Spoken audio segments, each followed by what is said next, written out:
వెనకటి వాళ్ళు గంటల తరబడి సంధ్యావందనం గాయత్రి చేసేవాళ్ళు నీకు గంటల తరబడి చేయటానికి లేకపోయినా ఒక 10 నిమిషాలు చేయవయ్యా, అది నీకు చేత కాదని ఎలా అంటావు?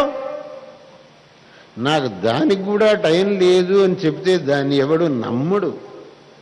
నీకు టీవీ చూడటానికి టైం ఉన్నది, పేపర్ చదవడానికి టైం ఉన్నది, మిగతా ఉదయం వాకింగ్ చేయడానికి అర్ధగంట ముఖాలు వాకింగ్ చేయడానికి టైం ఉన్నది, మిగతా వాళ్ళతో బాతాఖానీ చేయడానికి టైం ఉన్నది, 10 నిమిషాలు సంధ్యావందనం చేయడానికి టైం లేదంటే దాన్ని ఎవడైనా నమ్ముతాడా?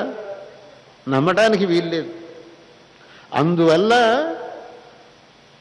సంధ్యావందనం గంటల తరబడి చేయటానికి నీకు వీలు లేకపోయినా నీకు ఎంత మటుకు అవకాశం ఉన్నదో 10 నిమిషాలు అయితే 10 నిమిషాలు చేసి నువ్వు ఆఫీసుకు పో. దానివల్ల నీకు శ్రేయస్సు కలుగుతుంది. వీళ్ళు నన్ను అడగటం ఏమిటి అని అంటే, అలా కాదు సంధ్యావందనం ఎగ్గొట్టడానికి మార్గం చెప్పండి అని అడుగుతున్నారు. ఆ ఎగ్గొట్టడానికి ఏమన్నా మార్గం ఉందా అని, దానికి మార్గం లేదు. అలా మార్గం ఉన్నది నేను చెప్పానంటే నేను ఈ స్థానంలో 1 నిమిషం ఉండకూడదు.